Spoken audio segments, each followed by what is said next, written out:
The world is not fair. It never was, and it never will be. This isn't pessimism, it's realism. And understanding this fundamental truth is the first step toward building real strength and achieving meaningful success. For too long, we've been conditioned to believe that fairness governs outcomes, that merit always gets rewarded, and that playing by the rules guarantees success. But look around. Do you see fairness determining who succeeds? Do you see the most ethical people always winning? Or do you see something else entirely? People who understand the game as it actually is, not as we wish it were. You've been told since childhood that life will reward fairness, that if you work hard and play by the rules, good things will come. Yet you watch as others who seem less deserving advance faster, gain more opportunities, and achieve better outcomes. This creates frustration, bitterness, and a sense of powerlessness that weakens your ability to succeed. Here's where Machiavelli's insights become invaluable. He didn't write about how the world should be. He wrote about how it actually is. He understood that human nature is complex, that power dynamics shape outcomes, and that those who understand these realities navigate them more effectively than those who don't. Machiavelli observed, "Men are ungrateful, fickle, liars, and deceivers. They shun danger and are greedy for profit." This isn't cynicism, it's awareness. When you understand human nature as it is, rather than as you hope it might be, you can make better decisions and create better outcomes for yourself. The belief in fairness as a governing principle creates a particular form of weakness. It makes you dependent on others' sense of justice, rather than your own capability to create results. It turns you into someone who waits for recognition rather than someone who builds undeniable value. It makes you reactive rather than proactive.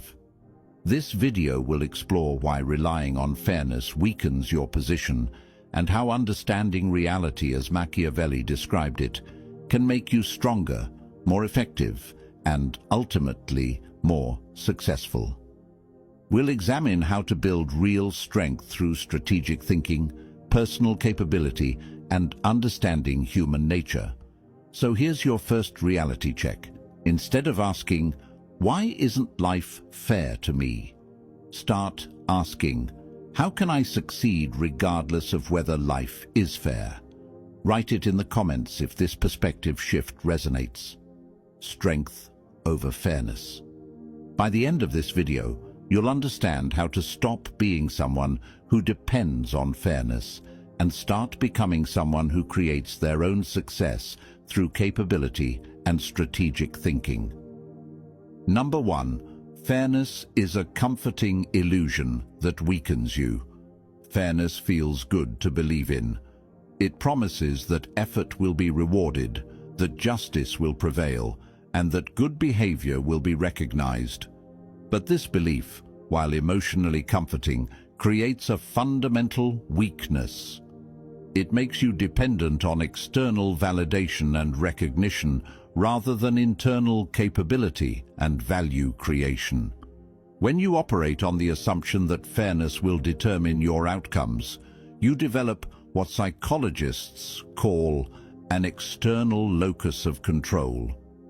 You believe that your success depends primarily on how others treat you, whether opportunities are distributed fairly, and whether recognition comes when you deserve it. This mindset inherently weakens your position because it places your success in other people's hands. Consider how this plays out in real situations. You work hard on a project and expect recognition, but someone else gets the credit. You follow all the rules and expect advancement, but the promotion goes to someone with better relationships. You provide excellent service and expect loyalty, but customers choose based on convenience or price. Each of these situations creates frustration and disappointment when viewed through the lens of fairness. Machiavelli understood this dynamic. He who seeks to deceive will always find someone who allows himself to be deceived. When you expect fairness, you become vulnerable to those who understand that fairness isn't the primary operating principle of human interactions. You become predictable and exploitable because your actions are based on idealistic expectations rather than realistic assessments. The weakness of fairness dependence manifests in several ways. First, it creates emotional volatility. Your mood and motivation fluctuate based on whether you feel you're being treated fairly. Second, it generates resentment when fairness doesn't materialize, which clouds your judgment and decision-making. Third, it makes you passive, waiting for others to recognize your worth rather than actively demonstrating and building it. This doesn't mean abandoning ethical behavior or treating others poorly. It means understanding that ethical behavior is valuable for its own sake and for building trust and relationships, not because it guarantees fair treatment in return. You can be ethical while still being strategic about how you navigate situations where others might not operate ethically. The alternative to fairness dependence is capability dependence. Instead of relying on fair treatment, you rely on your ability to create value, solve problems, build relationships, and navigate challenges. Instead of waiting for recognition, you focus on building undeniable competence. Instead of expecting others to play fair, you develop the skills to succeed, even when they don't. This shift from fairness dependence to capability dependence represents a fundamental change in how you approach challenges and opportunities. You stop asking, "Is this fair?" and start asking, "How can I handle this effectively?" You stop waiting for ideal conditions and start creating better outcomes through strategic action. Building capability-based strength requires developing specific skills and mindsets. These include emotional regulation, maintaining effectiveness regardless of how others behave, strategic thinking, understanding situations beyond surface appearances, value creation, focusing on results rather than just effort, and relationship management, building alliances based on mutual benefit rather than just fairness. The psychological shift away from fairness dependence is initially uncomfortable because it requires taking more responsibility for your outcomes. It's easier to blame unfairness than to analyze what you could do differently. But this discomfort leads to greater personal power because you stop being a victim of circumstances and start being a creator of them. Real strength comes from the ability to succeed, regardless of whether others treat you fairly. This doesn't mean becoming cynical or manipulative. It means becoming realistic and capable. You can still prefer fair treatment and work to create fair systems while not depending on fairness for your personal success.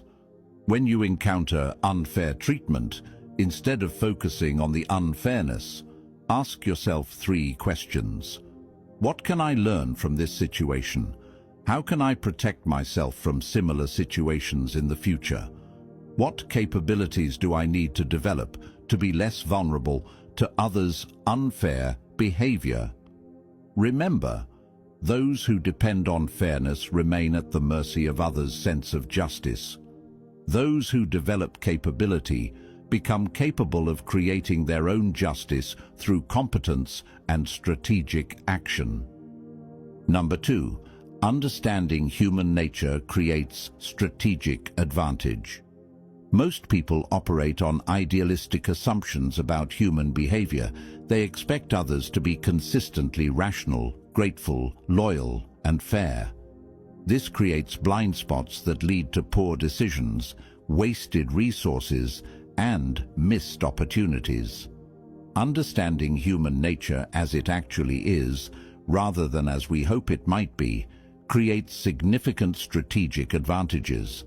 Machiavelli's observations about human nature weren't meant to promote cynicism, but to provide realistic foundations for effective decision-making.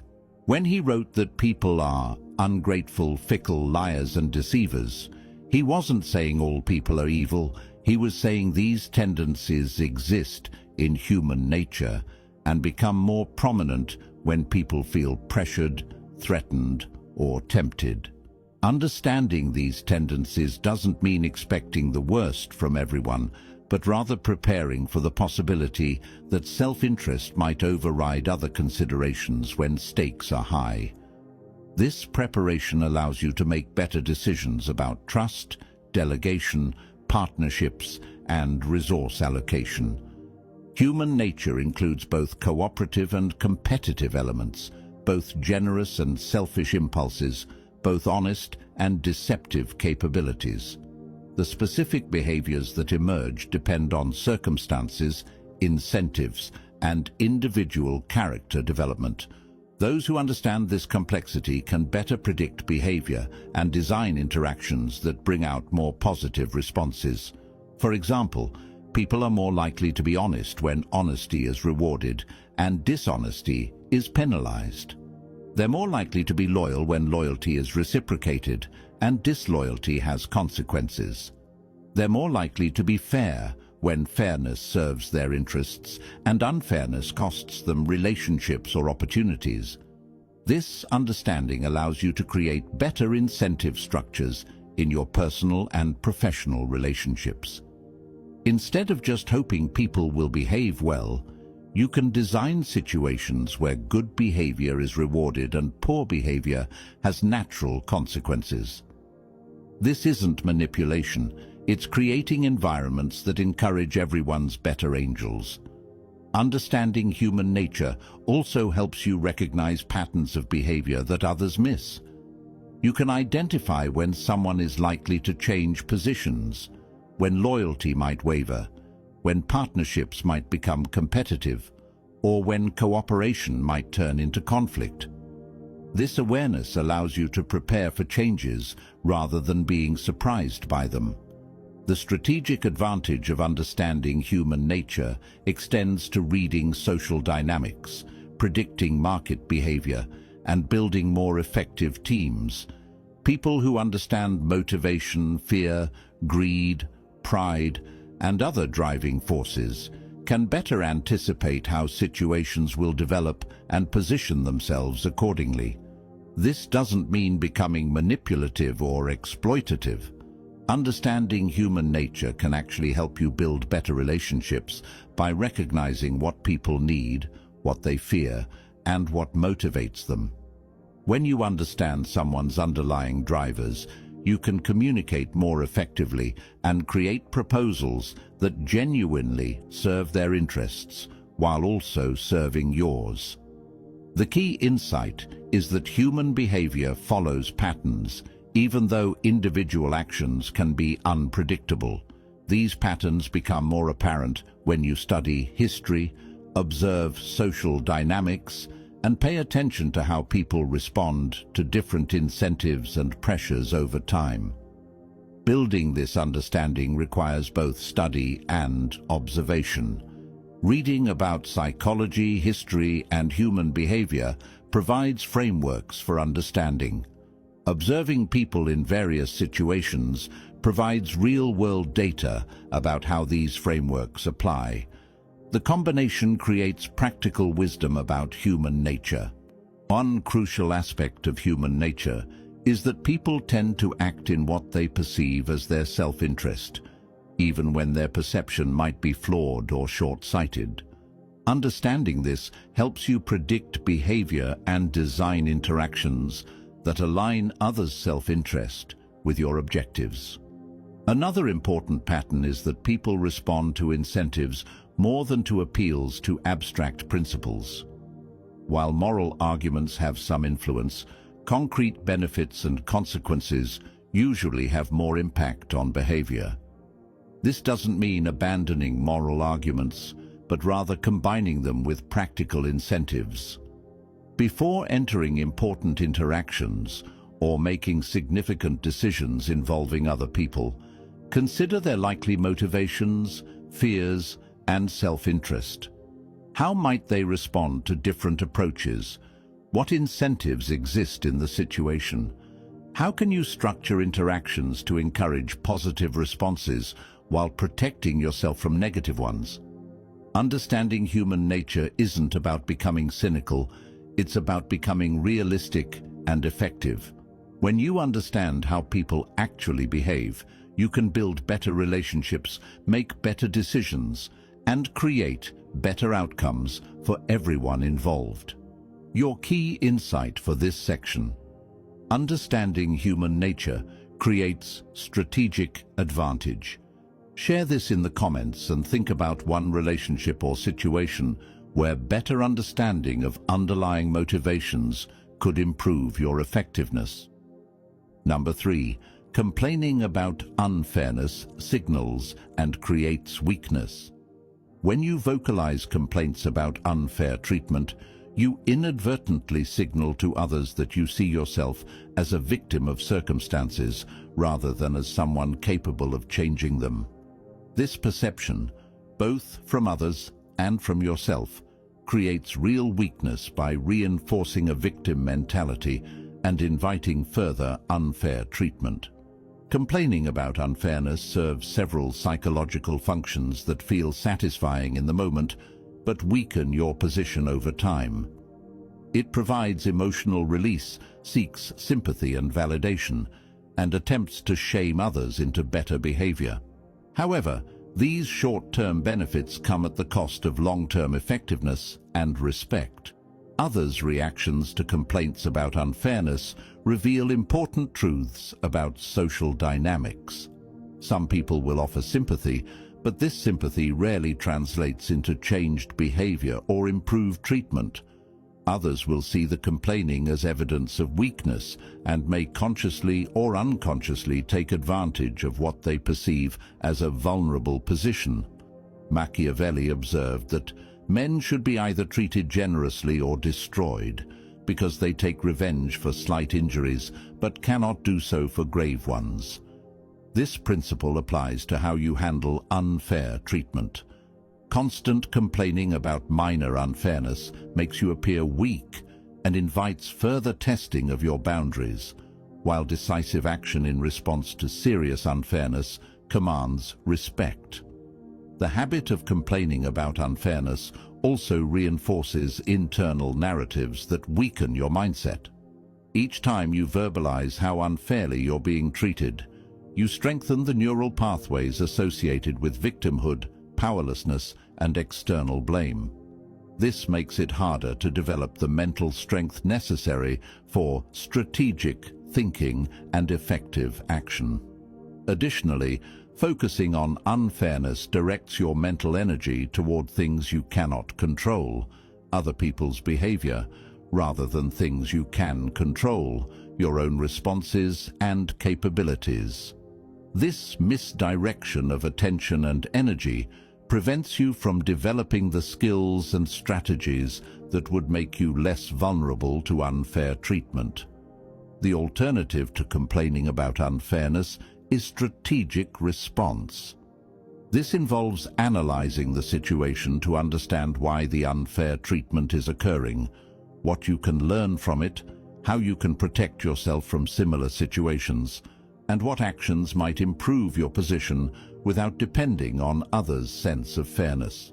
Strategic response requires emotional regulation, the ability to process frustration and disappointment without letting these emotions drive your external behavior.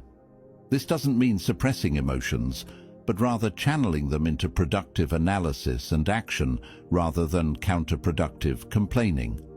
When unfair treatment occurs, strategic thinkers ask different questions than those who rely on fairness. Instead of, "Why is this happening to me?" they ask, "What does this tell me about the situation and the people involved?" Instead of, "How can I make them treat me fairly?" they ask, "How can I change my approach to get better results?"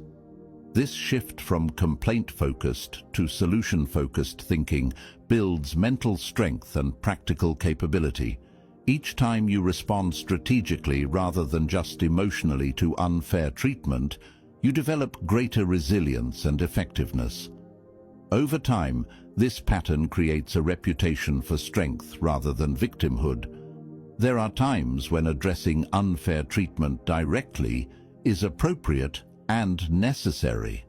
The key difference is between complaining, expressing frustration without proposing solutions, and assertive communication, clearly stating problems and proposing specific changes. Assertive communication focuses on behavior and outcomes rather than fairness and feelings. The social dynamics around unfairness complaints are particularly important in professional settings. Colleagues and supervisors often view frequent complaints about unfair treatment as evidence of poor judgment, inability to handle challenges, or lack of strategic thinking. This perception can limit advancement opportunities regardless of whether the complaints are justified. Building the habit of strategic response instead of complaining requires conscious practice. When you feel the urge to complain about unfair treatment, pause and redirect that energy into analysis and planning. What factors contributed to this situation? What patterns can you identify? What changes in your approach might prevent or minimize similar problems in the future? This doesn't mean accepting truly inappropriate behavior or systemic unfairness without response. Rather, it means choosing your battles carefully and responding strategically when action is warranted, rather than dissipating your energy through constant complaints about minor unfairness. For the next week, notice when you feel the urge to complain about unfair treatment. Instead of voicing the complaint, write down the situation and ask yourself, what can I learn from this? What capability would help me handle similar situations better? What strategic response might improve future outcomes? Remember, complaints about unfairness signal weakness and invite further testing. Strategic responses to unfairness demonstrate strength and often improve your treatment over time. Your insight for this section. Strategic response builds strength. Complaining signals weakness. Write this in the comments and commit to channeling frustration about unfair treatment into strategic thinking and capability building instead of complaints. Number 4. Building personal power through competence, not entitlement. True personal power comes from your ability to create value, solve problems, and achieve results regardless of external conditions. This competence-based power is sustainable and respected because it's based on actual capability rather than claims about what you deserve. Understanding this distinction is crucial for building real strength and effectiveness. Entitlement-based thinking assumes that certain treatments, opportunities, or outcomes should come to you based on your effort, credentials, or moral behavior. This creates dependency on others' recognition and validation, making your success contingent on external judgment rather than internal capability. Competence-based thinking focuses on developing skills, knowledge, and capabilities that make you valuable, regardless of whether others treat you fairly. This approach builds genuine power because it makes you less dependent on others' goodwill and more capable of creating your own opportunities and solutions. The difference becomes clear in practical situations. When passed over for a promotion, entitlement-based thinking focuses on the unfairness of the decision and seeks validation that you deserved better treatment. Competence-based thinking analyzes what skills, relationships, or achievements would make you undeniably qualified for similar opportunities in the future. Machiavelli understood that power based on others' good favor is inherently unstable. He who builds his power on the people builds on mud.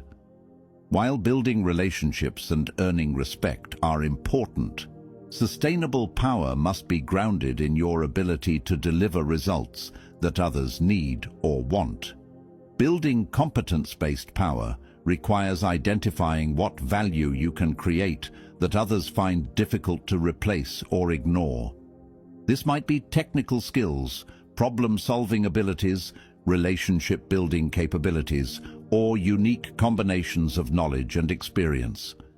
The key is developing capabilities that make you genuinely valuable, rather than just claiming you should be treated better. This approach also involves understanding market dynamics, what skills, knowledge, and capabilities are becoming more valuable versus less valuable. Instead of expecting recognition for past achievements or existing skills, competence-based thinking involves continuously developing new capabilities that align with changing needs and opportunities. Personal power built through competence tends to compound over time. Each problem you solve, each skill you develop, and each result you achieve builds your reputation and opens new opportunities. This creates an upward spiral where competence leads to opportunities, which lead to new learning and capabilities, which create even better opportunities. The mindset shift from entitlement to competence also changes how you respond to setbacks and challenges.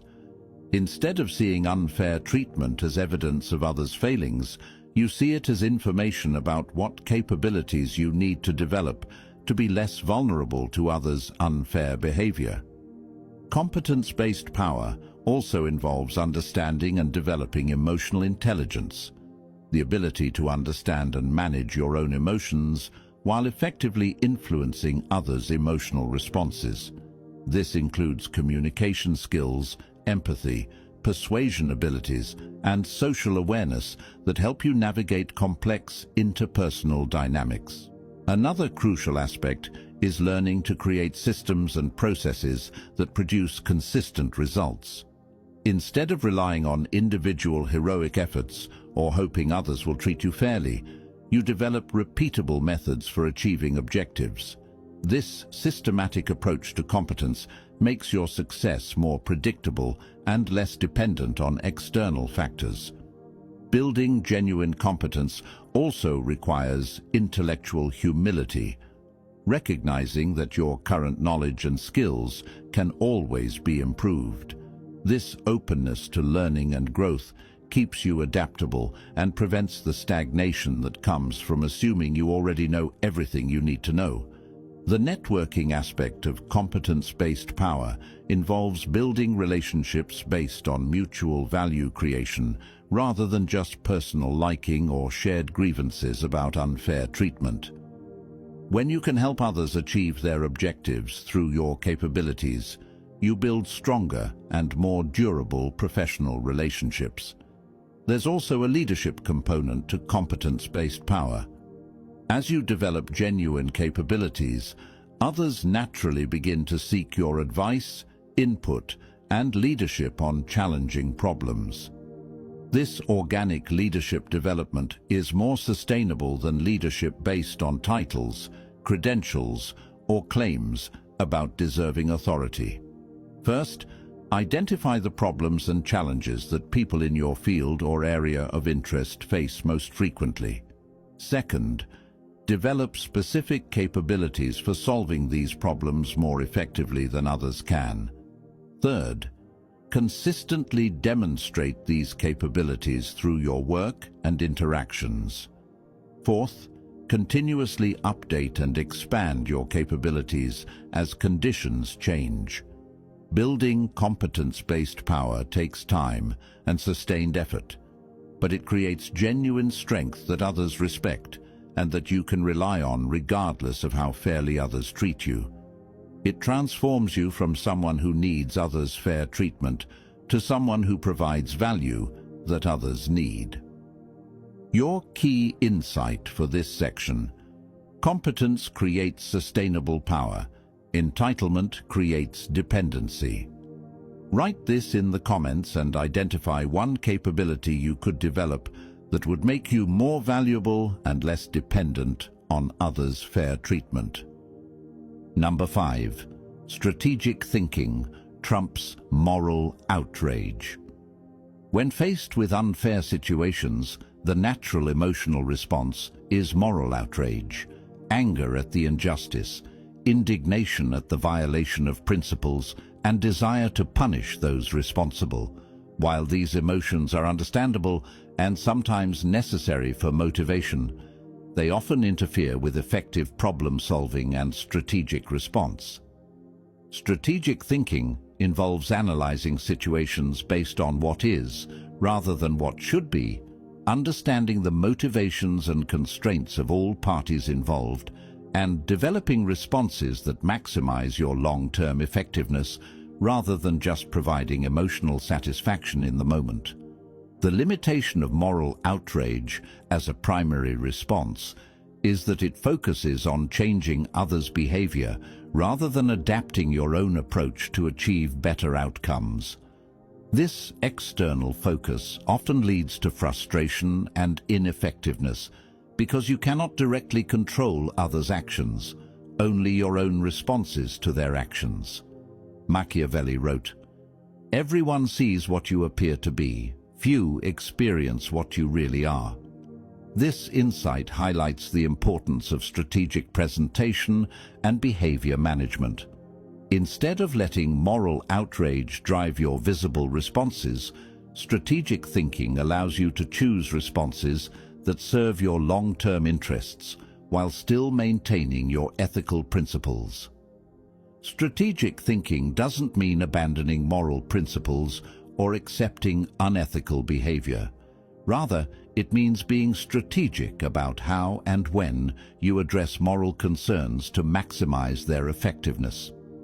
Sometimes direct confrontation works best. Sometimes indirect approaches are more effective. Sometimes strategic withdrawal and repositioning serve better than immediate engagement.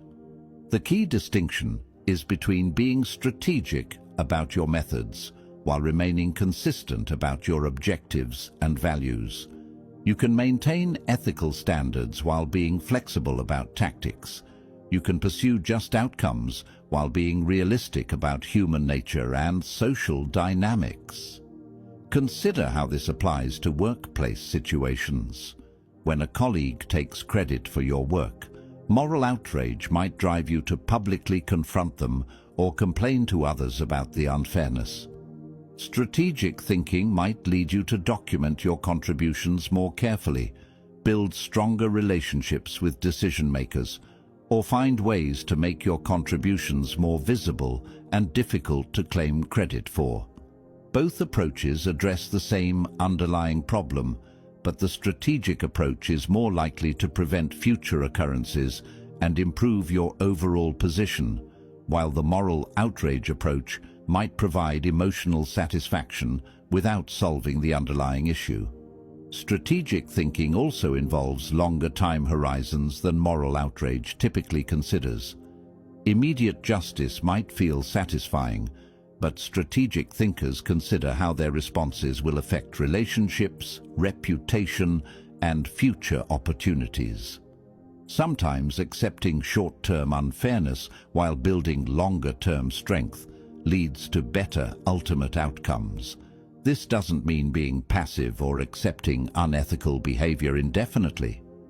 Strategic thinking often leads to more effective responses to unfair treatment, but these responses are planned and executed with consideration for multiple factors rather than just immediate emotional reactions. The development of strategic thinking skills involves learning to separate emotional responses from analytical responses. You can acknowledge and process emotions while not letting them determine your strategic choices. This emotional regulation is crucial for maintaining effectiveness under pressure.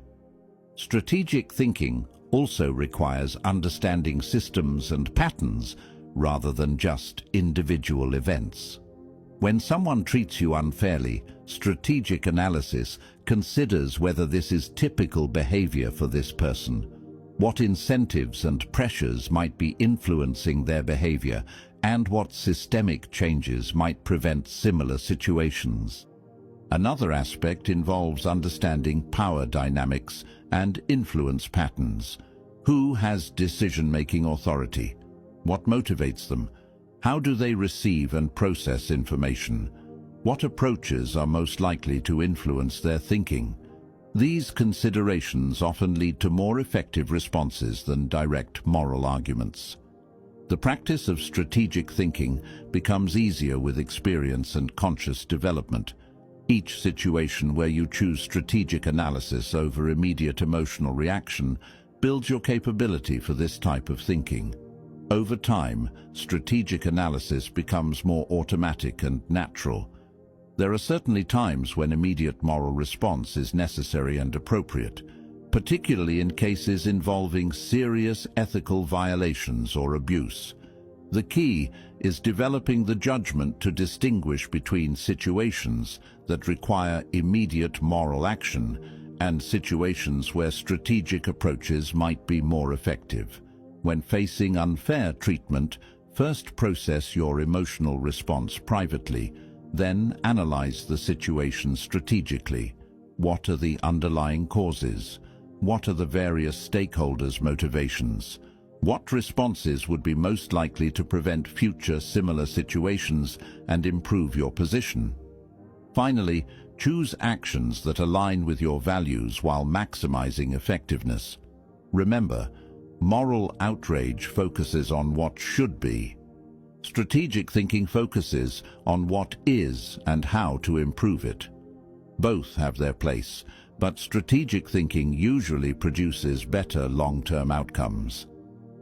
Number 6. Creating your own success standards. The final step in moving beyond fairness dependence is creating your own standards for success, rather than relying on external validation or recognition. This shift from external to internal scorekeeping makes you less vulnerable to others' unfair treatment and more capable of maintaining motivation and direction regardless of how others respond to your efforts. External success standards depend on others' judgments, recognition systems, and fairness in distribution of rewards. These standards make you vulnerable because they place your sense of achievement and motivation in other people's hands. When recognition doesn't come, when rewards aren't distributed fairly, or when your contributions aren't acknowledged, external standards leave you feeling unsuccessful despite your actual accomplishments. Internal success standards are based on your own assessment of your progress, capability development, value creation, and achievement of personally meaningful objectives. These standards provide more consistent motivation because they don't depend on others' judgment or treatment. You can feel successful and maintain motivation even when external recognition is delayed or absent. This doesn't mean ignoring external feedback or becoming disconnected from others' needs and expectations. Rather, it means developing the ability to evaluate your own performance and progress, independent of external validation, while still being responsive to useful feedback and market signals. Machiaveli understood the importance of self-reliance in judgment. He who becomes master of his own destiny is feared by all who depend on chance. Creating your own success standards is part of becoming master of your own destiny, rather than remaining dependent on others' sense of fairness or recognition systems. Internal success standards typically focus on factors you can directly control: the effort you invest, the skills you develop, the value you create, the problems you solve, and the progress you make toward meaningful objectives. These factors remain within your influence regardless of how others treat you or whether external recognition systems operate fairly. Developing meaningful internal standards requires clarity about what you're trying to achieve and why it matters to you personally.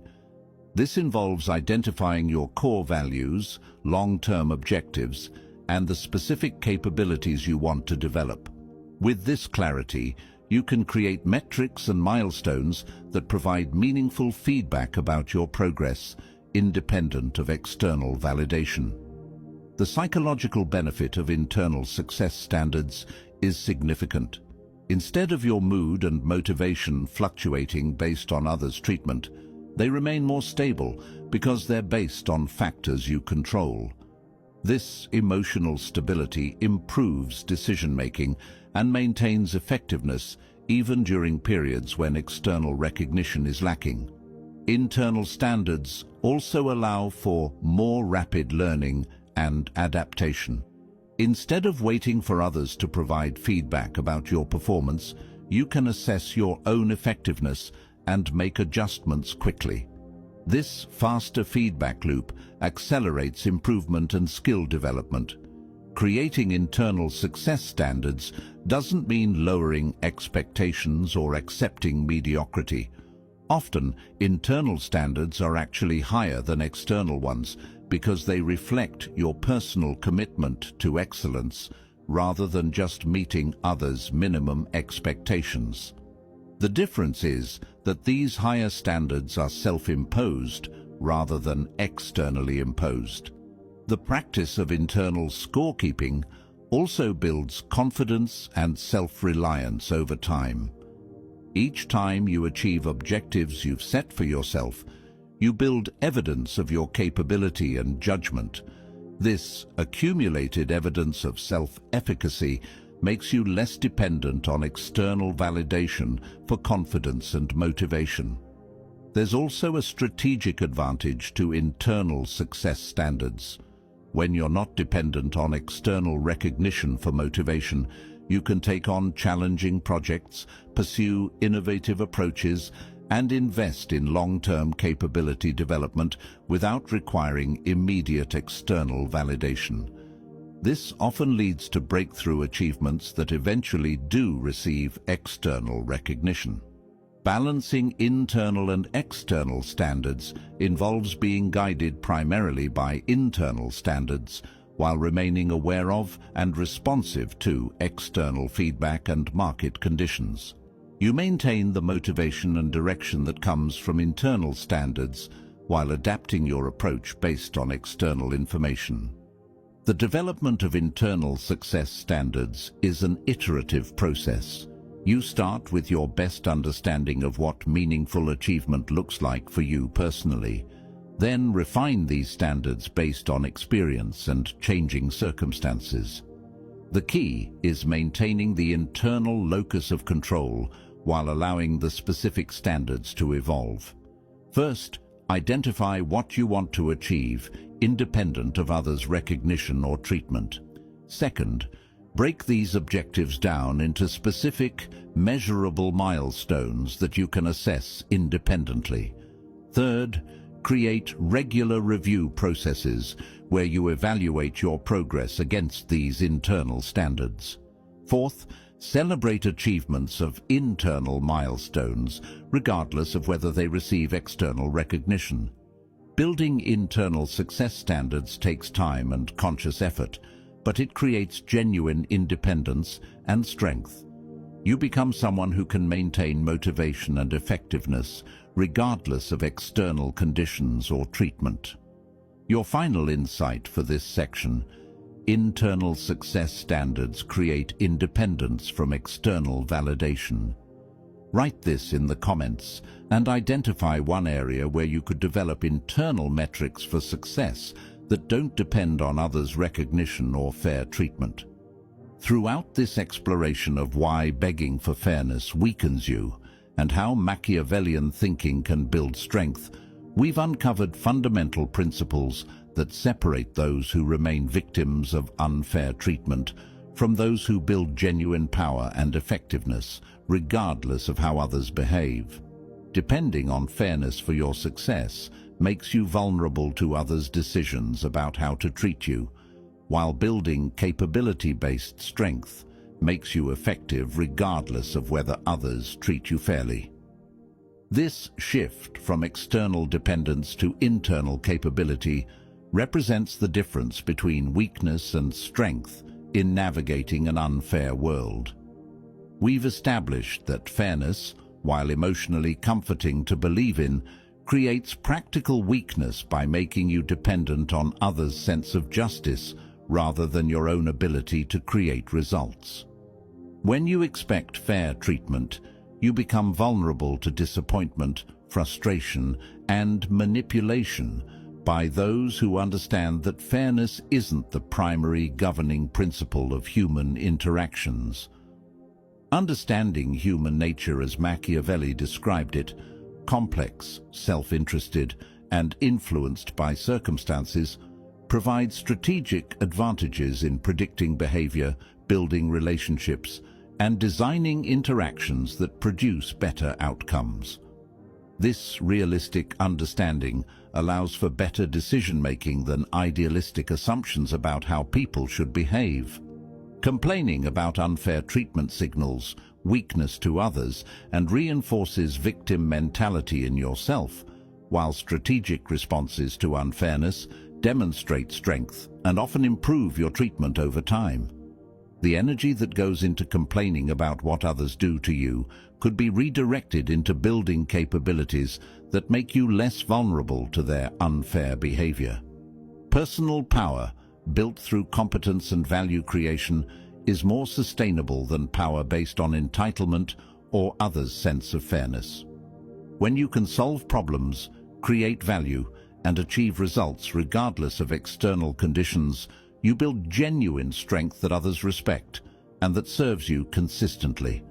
Strategic thinking produces better long-term outcomes than moral outrage alone because it focuses on effective responses to reality rather than just emotional reactions to unfairness.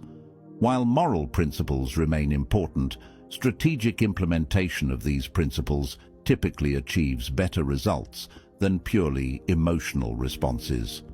Creating internal success standards makes you less dependent on external validation and recognition, providing more consistent motivation and clearer direction for improvement. When your sense of achievement depends primarily on your own assessment of progress and capability development, you become less vulnerable to others' unfair treatment or lack of recognition. The integration of these principles creates a powerful approach to building strength in an unfair world. Instead of expecting fair treatment, develop capabilities that make you valuable regardless of how others behave. Instead of complaining about unfairness, respond strategically to improve your position and prevent similar situations. Instead of depending on others' recognition, create internal standards that guide your development and achievement. This approach requires fundamental mindset shifts from reactive to proactive, from external dependence to internal capability, from emotional responses to strategic thinking, and from fairness expectations to reality-based planning. These shifts can feel uncomfortable initially because they require taking more responsibility for your outcomes, but they ultimately create greater personal power and effectiveness. The practical implementation begins immediately with these specific actions. Stop waiting for others to treat you fairly and start building capabilities that make you less vulnerable to their unfair treatment. Stop complaining about unfair situations and start analyzing them strategically to understand what you can learn and how you can improve your position. Stop depending on external recognition for motivation and start creating internal metrics for success and progress. Remember that this approach isn't about becoming unethical, manipulative, or cynical. It's about understanding reality clearly and building genuine strength to navigate it effectively. You can maintain high ethical standards while being strategic about methods. You can treat others fairly while not depending on their fair treatment for your success. The Machiavellian wisdom we've explored provides tools for effectiveness, not templates for unethical behavior.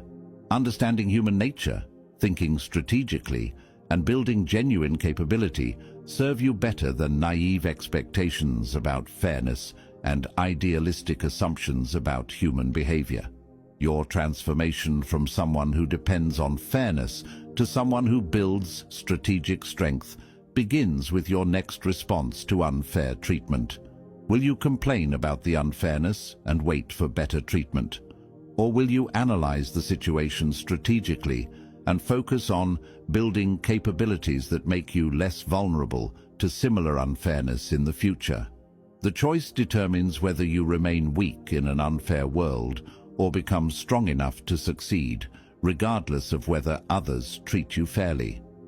True strength comes not from others' fair treatment, but from your ability to create value, solve problems, and achieve objectives, whether or not others play by the rules you prefer.